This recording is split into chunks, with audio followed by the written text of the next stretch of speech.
Yes.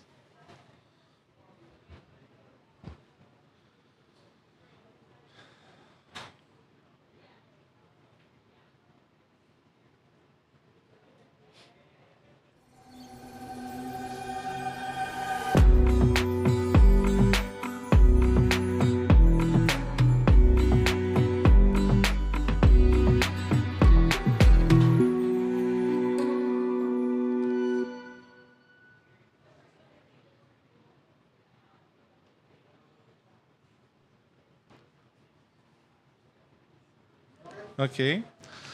Good morning, everybody. Pleasure to be here in this ocean pavilion with several institutions and people to discuss this important issue, which we name it here, fostering a transdisciplinary science and action agenda for ocean sustainability in the global south. So we are discussing challenges and opportunities. This session is hosted by FAPESP and USP as collaborating partners of the Ocean Pavilion. We have some invited speakers for this session. I will start setting the scene, presenting some background slides, and then we are moving to IOC. Unfortunately, Vladimir could not arrive before, and then I will present these some slides on behalf of the Ocean Decade Advisory Board, because I am part of this board, and we'll talk about some of the advances related to the ocean decade. Then we have Cynthia Barzuna, which is already here, representing the Ocean Action 2030 Coalition to talk about sustainable ocean plans. And then we are still waiting for Teofilo Abrajano. There is a problem. Probably he could not enter the blue zone. And we perhaps will have a person that will replace him and bring the message of Belmont Forum. We are still managing that. Then we have Edwin Castellanos from IAI, the InterAmerican Institute for Global Change Research, online. We are still trying to connect with Edwin. And then we have José Moutinho from Air Center. He couldn't come, so we will not have his contribution, but we have Fernando Menezes de Almeida from FAPESP, and Flavio Andrade from OceanPact, they will bring some perspectives from a national, subnational funding agency and a company which also engages into science development, for example. So the idea, the initial idea that I would like to bring to you is that the ocean is a transformative agent for sustainable development. The slides are somehow cut, so I apologize for that. And the idea is to understand why it's so important to consider and discuss the ocean. So we have several movements around the world that are creating the background so that we can see that the ocean is important and it floods society. That's a picture from two publications where we try to emphasize the link between the ocean and the other SDGs in a way that, considering the ocean, we can contribute to face poverty, to face hunger, to face climate problems, and so on. So ocean has a centrality in the sustainable development discussions, and has a transversal role in this 2030 agenda, as we can see. So this is important background that will support all the discussions we plan to have here. So the idea is that the ocean, to understand the ocean as a transformative agent of society. And besides understanding that, we need to figure out how we can do that, put in place. And science is a very important background. That's why this transformation demands the use of the best knowledge available, not only the scientific one, but the local indigenous knowledge too. And then the United Nations Ocean Decade emerged in 2017 to fill these gaps of knowledge that we still have so that we can advance in the seek of a sustainable ocean in a way to seek for sustainable planets. That was the idea behind the ocean decades, because as you can see here, it's the ocean decade for sustainable development, not only in the ocean, in the planet as a whole. And this decade comes to change this reality, considering papers and citations. These two maps represent the differences we have in science, in knowledge, considering the global north and the global south. So there still are important knowledge gaps in the global south that we need to overcome. And that's why we are here, to understand how we can change this in a structured way. That's the question, how to foster a transdisciplinary science to action agenda for ocean sustainability in the global south. That's the idea of this panel. Okay? So I will give the floor to myself to represent Vladimir and IOC here and bring the first presentation. So could you please put the second one?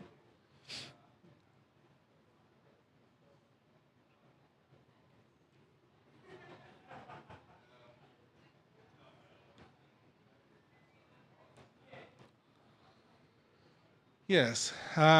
This presentation brings us the current status and future perspectives of the ocean decade. The idea is the same I presented before. Why the ocean? Why we are talking about the ocean? And there are several movements built since the 90s, where we started to think about the ocean and the central role of the ocean, which emerged in the SDGs, the high-level panel for the ocean sustainable development or sustainable ocean economy, and several other movements that put the ocean in the spot. And then, considering the decade, since 2016, there was a movement, there was a process to start planning the decade, to understand what would be the decade, what were the aims of the decade. And then in 2020, these implementation plans were improved, and after that, in 2021, the decade started to be implemented. So we are now almost in the middle of the ocean decade, which is a powerful strategy to foster science, ocean science as a whole. There is a very interesting strategy, but the motto, the mission, or the vision is the science we need for the ocean we want. This is an extremely powerful message that brings us the idea or the task to overcome some of the challenges we still have in ocean science. There are some of them here related to marine pollution, how to protect and restore ecosystems, how to produce sustainable food or blue food, sustainable ocean economy to strengthen the nexus between ocean and climate, to talk about community resilience, ocean observations, and the digital ocean, so that we bring the ocean closer to society, and then how to work capacity development and behavior change. So these are the challenges related to the ocean decade that's based on 7 outcomes. A clean ocean, a healthy and resilient ocean, used and sustainably used ocean, predictive or how can I say in English, the ocean that you can predict, and this ocean is safe. And to be safe and predictive, you need to have access to data, and in the end, you need to have inspiring and engaging ocean. So these are the outcomes, and this brings us to several initiatives that are being put in place so that we can have it. Here, there are some examples. We have now 47 programs endorsed by the Ocean Decade and 277 projects that were already endorsed. We have 60 countries represented in the Ocean Decade as programs, projects, contributions, or activities. And in the Decade Advisory Board, we have 14 countries, 15 members, a gender balance that is already also important. And there are several arrangements that are being put in place. One of them relates to the decade national committees. we still have a few countries, only 37 countries with national decade committees, and we need to improve to increase the number of national decade committees. Okay? Uh, the decade is a platform to integrate different types of knowledge, different sectors, different approaches. In a way, we advance in what we are calling inter and transdisciplinary ocean science. There is a strategy to do that, and the way we are providing these ingredients to improve, to foster the science policy society interface brings us to this neutral connecting framework for diverse actors. So it's our horizontal way of dialoguing among different sectors. We strengthen the idea of co-construction and uptake of information in decision making. We strengthen mechanisms to translate global ambition to regional and national scales, or creating the logic of the local approach, the global and local approach. This is really interesting, the broad and inclusive definition of ocean science. It's not only physical oceanography. We are talking about the important needs to integrate natural and social sciences. And then solutions focused on and action oriented for sustainable development. So it's oriented science. We are focusing on changes, on the transformation of society. So co-design is a very important aspect of the decade, and this brings us to transdisciplinarity. I think it stopped working.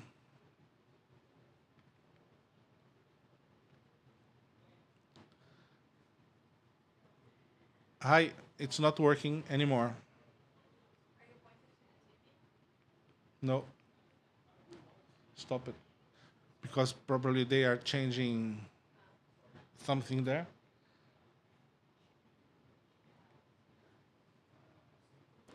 The- Okay. Uh, the decade is considering thematic and regional coordination structures focused on themes like ocean climate nexus, ocean prediction, coastal resilience, and ocean climate solutions, but also on data sharing, ocean observations, and ocean literacy. The three last ones are centered in IOC. And the regional coordination structures are somehow spread, widespread around the globe, but we are focusing especially on specific areas that are fragile, like Africa, Caribbean, and Arctic. There are several decade implementation partners, and this number of partners are increasing very quickly. And this is a very important type of actor that needs to support the decade. So institutions, we have universities, we have offices that have a very important role in spreading the message of the decade.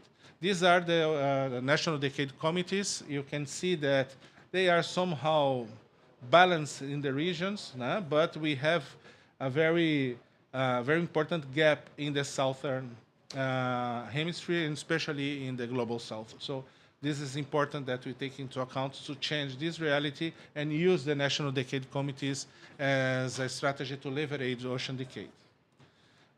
This is very important to emphasize, which are we are calling the alliance, the Ocean Decade Alliance, which is the combination of efforts from countries, from philanthropic institutions that are putting energy and resources on the decade. And several other countries or institutions could contribute and are welcome. This is one example, this Decade Foundations Dialogue. It's based on philanthropic organizations that are understanding how they use their resources to leverage, to improve, to foster the decade. Almost in the end, it's important to understand, like the UN as a whole, that the decade should leave no one behind. That's why it's focusing on priority groups like Africa, so region, small island developing states, the seeds, and also ECOPs, which are the early career ocean professionals that have an important role in the decade. Uh, to finish, we need to talk about capacity development, because this is the basis, the structure of the science we need to do, and we still need to have more people, use it to what we are calling transdisciplinary science, co-construction, putting value in the knowledge of traditional people, so that we move forward in an inclusive way, considering all systems of knowledge that we have there. So this is to give the floor to you, Cynthia, because we need to look forward. To look forward, we built in the decade the Vision 2030, which is a strategy to understand what does success look like for each Ocean Decade Challenge at the end of the decade. So we don't have this clearly now. We will have it clear next year. And what milestones and targets do we need to achieve throughout the decade, so that we can say that we had success, okay? And this is very important, because this will guide us to the actions we still need to do, not only to change society, but to fill the gaps, the scientific gaps that we still have regarding the ocean sciences. And then in 2024, we'll have the UN Ocean Decade Conference in Barcelona in April, where we'll have the opportunity to converge all these efforts and organize the next steps, so that we'll make the change in the end of the decade. This is the roadmap, and we have several activities related to the Ocean Decade to be in Nice 2025 in the Ocean Conference, which will be a very important meeting, so I invite you all to be there. And which is really important is the fact that next year Brazil will be hosting the G20, and we will have the Ocean 20 engagement group there, discussing several aspects to put the ocean in the radar of the countries that belong to the G20 group. Okay, so this is important, an important strategy to leverage to put the ocean in the spot a little bit more. Okay, so this is the message of IOC. Unfortunately, Vladimir could not come. And now I will give the floor to Cynthia. So welcome, Cynthia, to bring us a message on how to act in terms of the framework of the Ocean Decade and the high-level panel for the sustainable ocean economy. So Cynthia, please. Ah, yes, that's nice. Okay, so this is the... Okay, forward, backwards. Para adelante, atrás. Adelante es abajo, abajo adelante. Perfecto. Good morning, everyone, and thank you, Alexander, for the opportunity to have this conversation today here at COP. So let me move this forward if I can. Is this one? Este? Esse. Now. Okay. There you go. So a bit of the work that we do, I think Alexander was kind enough to make an introduction about the high-level panel for a sustainable ocean economy. In 2018, a group of leaders decided to work together towards solutions regarding the ocean and kind of to create the state of things in terms of where we were at and what kind of solutions they could bring up as a group. So in 2018, they commissioned a group of experts to deliver on the state of the ocean and to deliver on some key action areas that could be delivered by this group of nations. Up till today, there are 18 members. I'm proud to say that are part of the Ocean Panel, as we call it in short, because the name is a bit big. So out of all those leaders, it's important to say that these are serving leaders, which is great in terms of contributions, in terms of responsibilities, in terms of engaging and having a best agenda. So I think this image, I really like it. I always use it because it speaks a thousand words in terms of, you can see that these leaders come from all over the world. Recently, Seychelles, I'm happy to say, that joined the Ocean Panel as well. So these are the 18 members that make up the Ocean Panel. Together, they make up 50% of the ocean coastlines and 45% of the EEZ of the world. So it's a huge crowd, it's an important crowd, it's an important group of countries that have decided to invest in ocean-based solutions and to invest in a healthy and wealthy ocean to obtain a sustainable development of the ocean. So I think you've probably seen this from the previous presentation, but this is the 3P mantras that the Ocean Panel based their work: prosperity, production, and preservation. The three of them go hand in hand. Without them, it's absolutely impossible to deliver on the right solutions for the ocean. So based on these 3Ps, they kind of created an ocean action plan. This ocean action plan is referred to as the transformations agenda.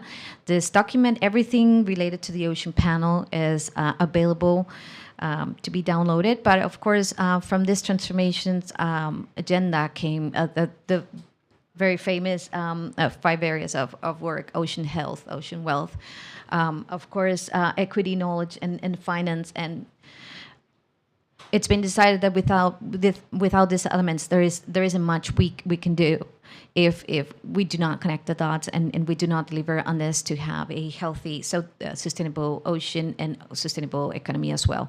So these are the 5 key areas of focus from the Ocean Panel. Oh, sorry, too fast. Go ahead. Sorry. I think we have 1 spare second for the picture, but more than glad to share this with you. And of course, you can see all of these images as well in our webpage. On the center of the Ocean Action Agenda from the Ocean Panel was the commitment to deliver on sustainable ocean planning. So sustainable ocean planning is at the heart of the Ocean Panel's agenda, and for that they created 8 different action groups, one of them being Ocean Action 2030. So I'm the director of Ocean Action 2030, and I wanted to tell you a bit about what we do. Basically, we're aiming countries and assisting them both technically and financially to deliver on sustainable ocean plans. By 2025, in the case of the 14 founding members of the Ocean Panel, 4 of them joined afterwards. So for the rest of them, it's by 2030. So you can see there's a strong connection, of course, with the Ocean Ticket as well. And it's a very tangible, very impressive commitment that they have made as a group to deliver on sustainable ocean plans by 2025 and 2030. So what brings us together today here is how to translate knowledge, science into action. And I would think one of those is the success story from the Ocean Panel, precisely, on delivering sustainable ocean plans by 2025 and 2030 of their EEZs. So sustainable ocean plans, it's not only a concept, it has been a commitment made by the panel based on more than 350 plus experts around the world. They have been working with several experts, and this expert group helped deliver, the Ocean Panel commissioned a sustainable ocean plan guideline that is now been used by countries. Even though it's custom made, every country kind of adds a bit of its flavor when it comes to their own sustainable ocean plan. But it gives 9 attributes that speak to the essence of what's intended by delivering the sustainable ocean plans. So this is the group of experts, as you can see, from different parts of the world. We wanted to showcase a bit about that and the opportunities and actions that they have identified throughout more than 20 blue papers, or more than 134. So we're focusing on these areas. So this is a bit of all the knowledge that has been generated and commissioned by the Ocean Panel to this group of experts. As you can see, more than 20 blueprint papers.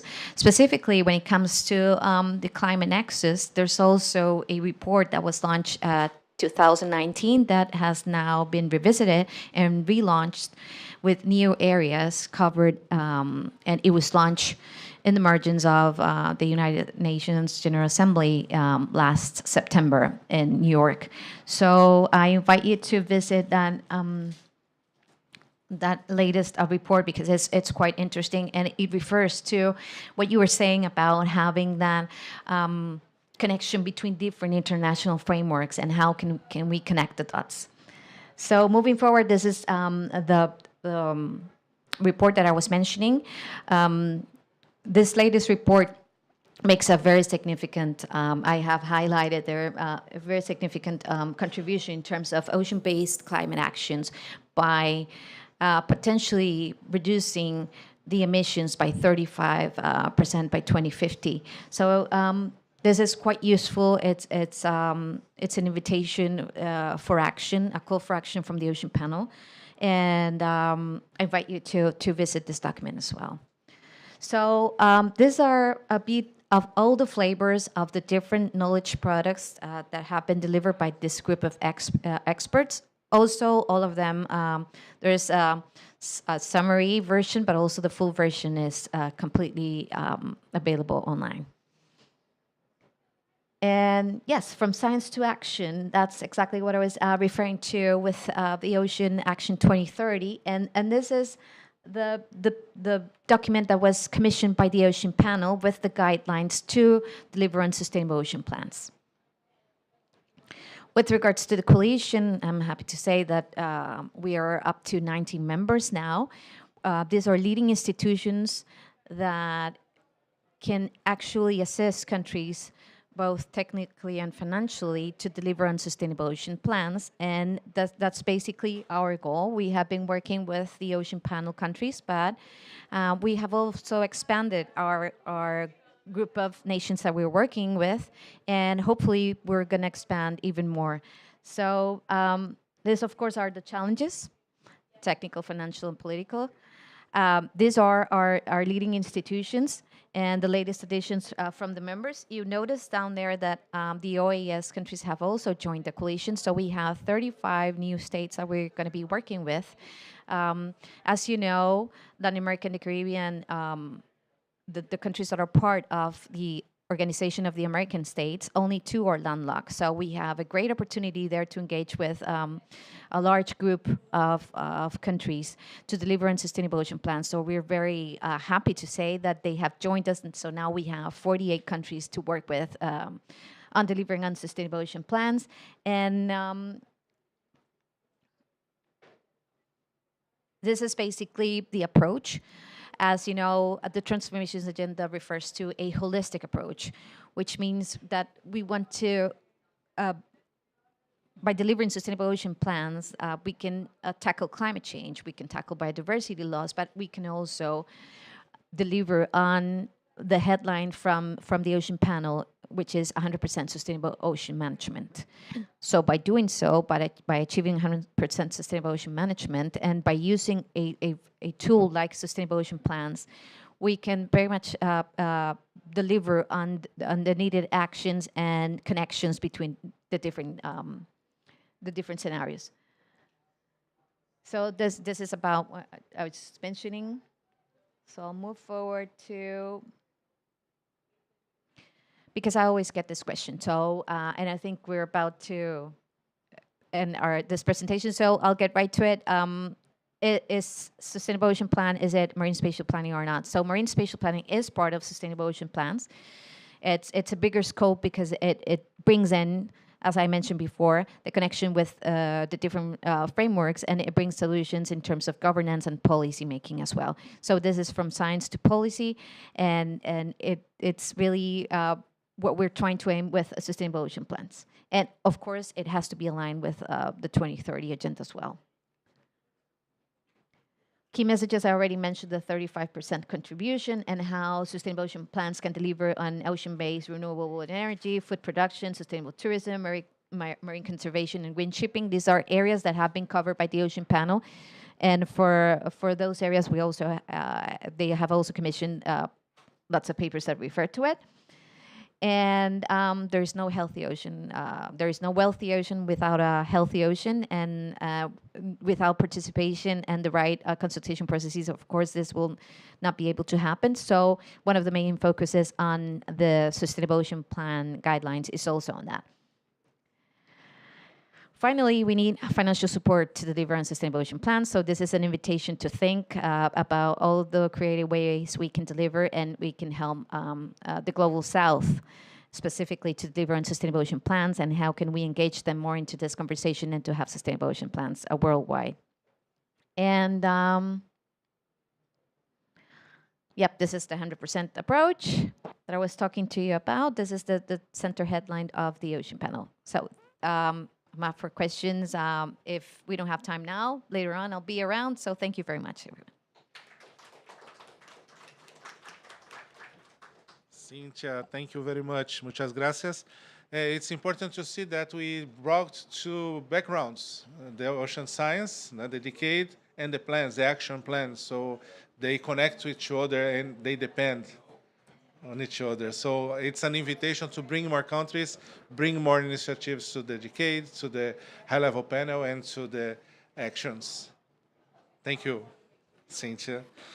Now I'd like to invite my friend, Jean-Paul Mito, which will talk about on behalf of the Belmont Forum, and kindly taking the floor on behalf of Teofilo Abrajano that could not be here. So, thank you. Vou te mostrar aqui. Tá. A gente tem aqui, ó, para baixo. Tá? Abaixa, avança. Abaixa, avança. Abaixa para frente, tá? Tá joia. Maravilha. Hello, good morning, everyone. As Turra said, my name is Jean Almeida. I'm talking on behalf of John that could not make to this session. I work in Brazil and associated with FAPESP, which is a funding agency of a state in Brazil, which is the state of São Paulo. So I'm going to talk a little bit about Belmont Forum, which is a consortia of funding agencies, a global consortia of funding agencies. There's about 50 associated to Belmont Forum throughout the whole globe. So it's a big effort in terms of funding transdisciplinary science in different areas.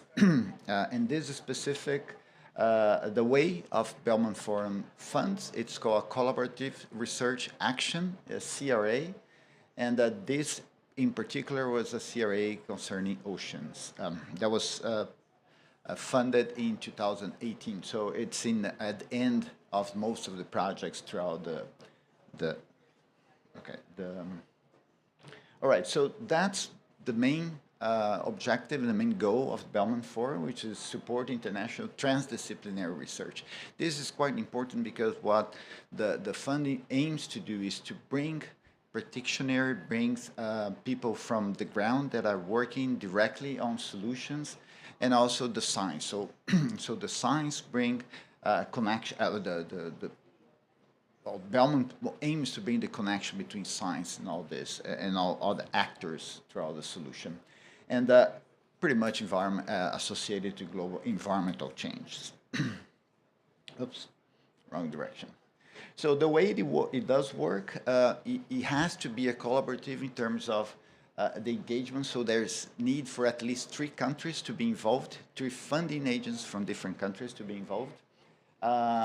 Obviously, the transdisciplinary is the core, using natural, social, and then different stakeholders in the systems, and the idea is to do the co-production. So the engagement of different actors in the proposal of the project, it has to be from the very beginning of it. So normally there's an important pre-scoping phase. So Belmont tried to bring the community to identify key questions and issues associated to that specific thematic, and that goes through through approval from the plenary, and then the agencies would assign such amount of fund for that specific CRA. So that's the CRA in oceans that was approved in 2018.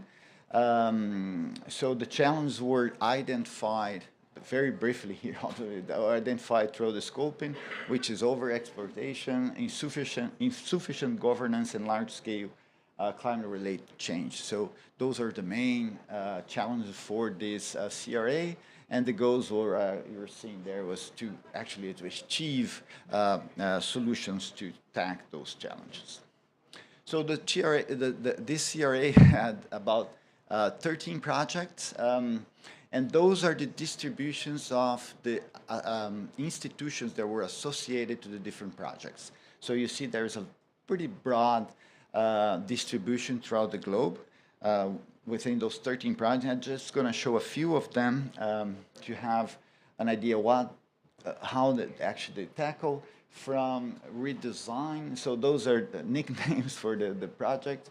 So to redesign local production of natural substrate, for instance, to guide, to engage different stakeholders. So it goes to specific documents to try to engage stakeholders, to provide solutions at local scale in different regions, from coral to estuaries or open ocean and thus far. Other two examples, and the idea on the CRA, just to comment on that, is that so you have systems that are not comparable, but you can work with solution in different systems throughout the globe. So those are information that different projects try to bring in this perspective of international collaboration. So to not be very long here, so the funders for these projects go from Australia, Brazil, France. So you see there are distributed to all those countries there. There's an important contribution from the global South as well. You see the countries there that were funded too. And one important aspect of Belmont is that a specific funding agent from a country funds support the institution from that country. So there's not money exchange. There was always a big problem. And so the researchers and the institutions deal with the money that is provided for that specific funding agency. So that makes life very easy, or not so complicated, I would say. But it's a way of interesting collaboration to facilitate the operational part and the administrative part of the context. So and those are, so there's one agency that kind of have the let's say the administrative burden of taking on the activity, but that's the whole suite of fundings that supported this CRA. And I think that goes along with the Decade of Oceans. And so there's another CRA thinking about an ocean as well. And one important aspect is if there's a contact with a specific agency that is part of Belmont, the community can suggest a specific CRA, and that goes through the scoping process and everything throughout the Belmont. But there's an opportunity for funding. So the funding of this CRA in total, I think, I missed that somewhere. Oh, okay. So we had almost 7 million euros assigned for this CRA within the distribute for those 13 different projects with different amounts from specific funding agencies. So, okay, so that's, if you need more information, the Belmont Forum website is pretty intuitive, and there's this, this QR code there as well. So thank you very much, and thanks for the opportunity.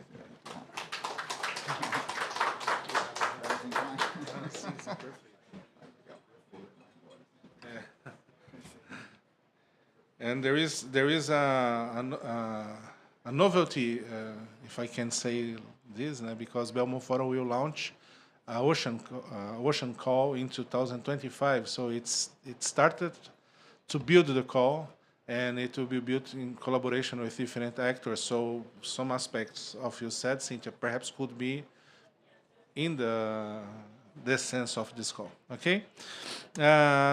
unfortunately, IAI will not be able to participate. We misunderstood the time zones and other aspects, and we will not have a speech of IAI, but I would like to introduce very briefly to you, which is the InterAmerican Institute for Global Change Research.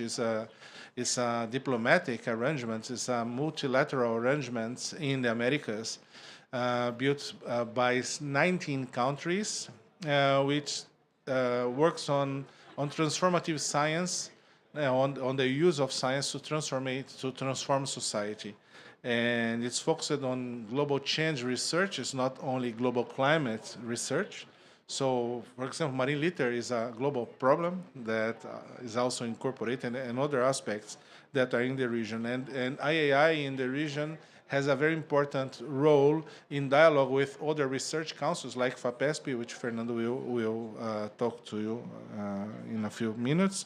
IAI also has a very important role in bringing to the region important principles like open science, like diversity and inclusion, and equity in science. So it's a very important and very strategic institution to strengthen science in the region. And Jean Meto is part of AI since the beginning and contributed a lot. Not the very beginning, but he had a very important role in structuring IAI. So it's important that you know that, because we are talking about the global south, and we need institutional arrangements that allow the global south to produce science and to use science, and IAI is a very good example.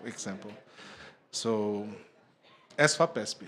Então, I'd like to invite Fernando Menezes to present FAPESP and the way FAPESP is thinking on the role of the ocean, on the science in the global south, to you.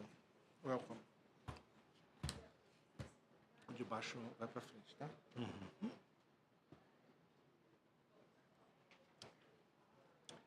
Thank you, Alex. Good morning, everyone.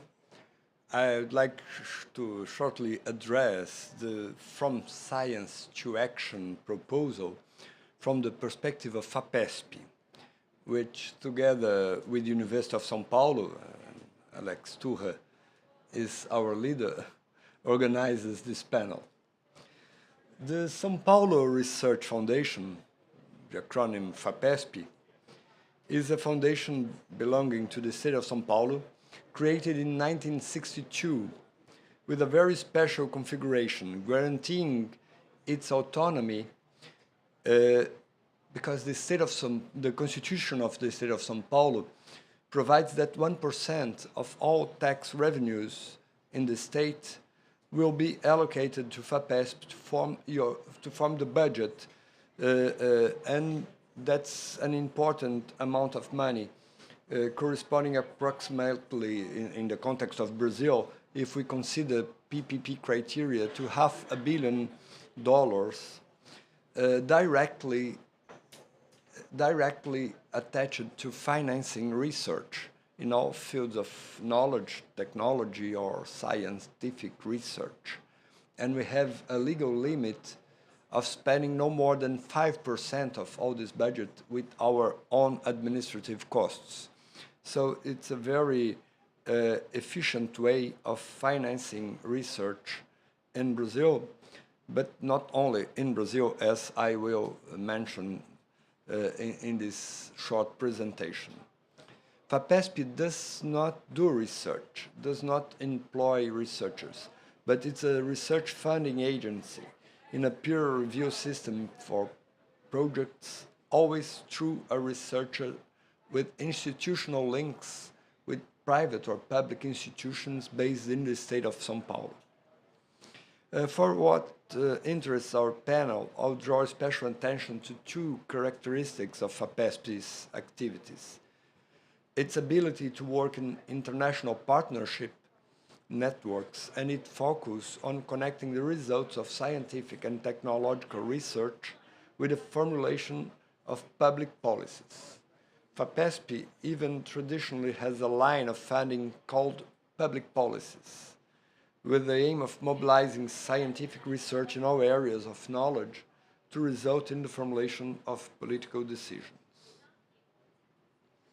The first point I mentioned, the map you see here, is an illustration of this aspect of international partnerships, of which I highlight the strategic links that we have been strengthening with several of the partner entities in this ocean pavilion concerning research on oceans, on climate changes in general, on sustainability.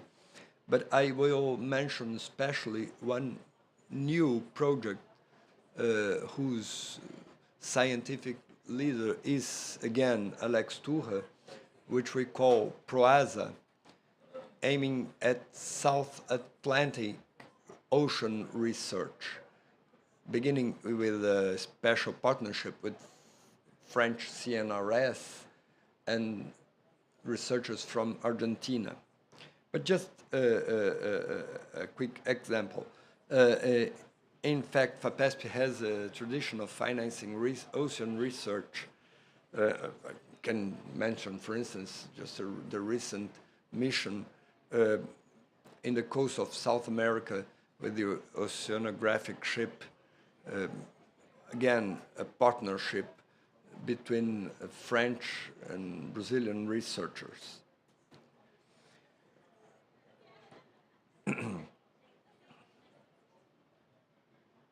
Other examples that I bring, not directly linked to the oceans, but to similar issues, always attached to sustainable development, biodiversity, and climate change, are those illustrated in this other slide.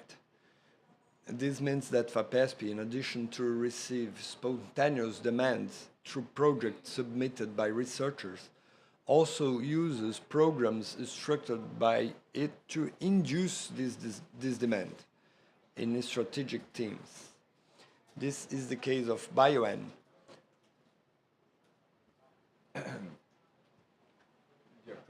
for bioenergy, which largely is responsible for the success of Brazil's public energy policy. The share of clean and renewable sources on Brazil energy matrix is also almost 50%, and bioenergy from sugarcane accounts for 18%. This success is largely due to research resulting in more efficient and less environmentally damaging sugarcane production, with externalities linked to the energy use of waste. Similarly, the BIOTA program, responsible for mapping and in-depth studying the country's rich biodiversity, has its results frequently cited as the basis for decisions contained in laws and decrees relating to environmental protection. We have some very specific examples mentioning, considering the results from this or that research, the government takes political measures, and it's explicit in some laws and decrees in Brazil. A particular case in the same sense also illustrated here is the research on the Amazon region, which is carried out directly by FAPESP, but also and especially in alliance with other research funding entities, state or federal agencies in Brazil, and foreign partners. And to finish, I would also mention a major program on global climate change, the results of which have been constantly used by Brazilian authorities in the formulation of policies that the country applies and supports nationally and internationally. With these short observations, I wanted to bring some examples responding to the initial proposal about the role of research agencies in scientific development and in the formulation of policies related to major global challenges and aiming mostly on sustainability. Thank you.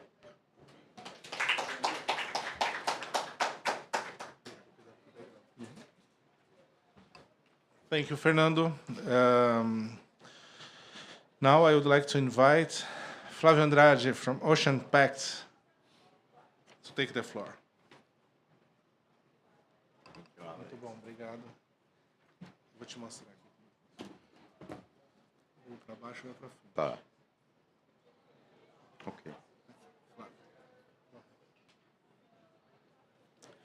Good morning. Thank you, Alex. Thank you for being here. So the challenge is talk about the role of the private sector among so many interesting approaches. So the role of the private sector on ocean science and action challenges. So I brought some thoughts and some examples of what OceanPact is doing and what we think we can do more. So the private sector on science can cooperate, of course, with direct research and development and innovation investments, partnerships with technology parks, collaboration with universities, NGOs. But we are focusing here, of course, seed and venture capital investments in spin-offs from these technology centers and investments in startups. But data sharing and the better use of the assets, the existing assets from the private sector to foster science and to give data, to give seed for more studies and development, I think is really very interesting. So on sharing resources, for example, we have 2 research vessels working for the oil industry, for the telecom industry, for ports, terminals, and several other initiatives, but they are available, fully equipped with positioning, geophysical, hydrography packages to support research from university, research centers, entities. We have another one, the Stuart Johnson, also with fully capable of doing this kind of work. Sharing data is very important. Several mooring lines acquiring several parameters and that are given from entrepreneurs to the environmental agency, to our Navy, for example, that is in charge of hydrography. So we have this data, but this data is not being shared. It's not easy to be accessed, not easy to be retrieved, and I think we can improve a lot on that, collaborating with the private sector. Coastal planning data, this is a project we did for emergency response. So we mapped the whole Brazilian coast regarding emergency response aspects and at the touch of spilled oil in the coastline. But of course, these can help marine spatial planning, for example, in a certain measure. And we have this data, and in this case, it is available already and shared on the internet. But we also have lots of sensors. So we have 71 CTDs, 69 ADCPs, just to name some kind of sensors we have on our warehouses. And sometimes they are launched, acquiring data that not always is being shared, but sometimes they are sitting in the warehouse doing nothing. And at a very low cost, research projects and multilateral funds that fund interesting projects could benefit from collaborating more. And also, we can also get more data. This is just a picture of any given moment will be more or less the same of all vessels using the AIS information at the Marine Traffic Freely Available app. And we are actually using, considering that every boat is a sensor, we are using data from our own fleet, so the green arrows there. So this OceanPact fleet operating in Brazil, Campos and Santos Basin in this example. We measure their data, we use their data to assimilate data in our models to, for example, understand the surface current measurements where we also, in collaboration with the Navy, installed high-frequency radar antennas in specific sites with the Brazilian Navy. One is a standalone unit that operates without shore power, and this data is shared, is freely available, the raw data, and of course we offer these services to our customers, but we share the raw data with the Navy. They can use these in search and rescue activities, oil spill modeling, and several other data. Then I hope that universities can develop more use of these important information. Some initiatives, like we just invested on a startup coming from the technology park of Rio de Janeiro Technology Park, Federal University Technology Park, is a startup using artificial intelligence in global models to have better weather forecasts, Atmos Marini. We have a project using R&D grants to develop a way of a sensor-based approach to develop a protocol for assessing the carbon captured by a mangrove restoration project. So my time is over. I will run quickly through another initiative that was an expedition to the so-called equatorial margin, where, as many are following, we have some blocks that are being discussed. Licensing and understanding this region is so important that we decided to measure the currents similarly to what we do in the southeast. And for that, we need to install a remote standalone station as the one I showed before. But the region is like this: thousands of fallen mangrove trees, or the land growing towards the sea, or the sea and land come and goes, disputing space. So it's not easy. And that's my final slide. I think that the old economy can help finance, the old ocean economy can help finance better ocean knowledge, understand and protect marine and coastal ecosystems, and support the new growing blue ocean economy. Thank you.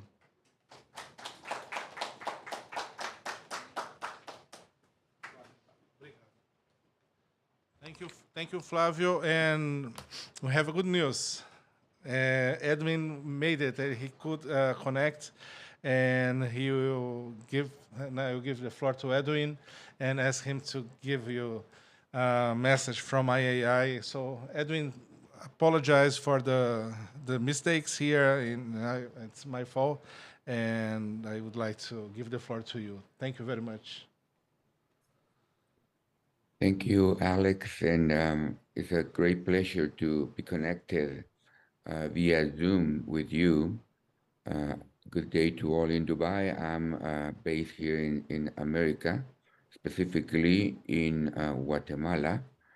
I am Edwin Castellanos, the Science Director for the InterAmerican Institute for Global Change Research. So it's midnight for me here, so I again apologize for connecting late, but luckily we were able to figure out the technology, and it's really quite amazing to be connected with you across so much land and ocean. In any case, I would like to just briefly mention a little bit about what the IAI is doing in terms of ocean research. Let me start by saying that the IAI is an organization created over 30 years ago by the governments of the continent. We have a total of 19 members, state members, and basically the organization was created to foster research by joint research by different countries. So the research that we promote at the IAI has the basic requirement that it needs to be developed including at least 3 countries of the region. So given that we are in an excellent position to promote ocean research because like we know, oceans have no borders. even though we as humans draw lines in the ocean to delineate borders, the ecosystem is so fluid that basically, if you want to understand how it's working in one specific region, you really need to study the entire region, even outside the borders that we as humans can draw. In any case, II is then, um, specifically this year, focusing on promoting research on oceans. We are doing that together with another network of research partners called the Belmont Forum. The Belmont Forum was created again to foster research among countries and regions. And the Belmont Forum is integrated by research institutions from different countries, from the Americas, from Europe, from Asia. And the Belmont Forum made the decision to come up with a call specifically focused on oceans starting next year. So we are in the early process of defining what this call is going to be about. In order to make this definition, we start the process of consulting with various stakeholders across the globe. So it is a lengthy process because it's a participatory one. So we expect to have at least 6 months of consultations with different stakeholders from the different continents to be able to draft the call.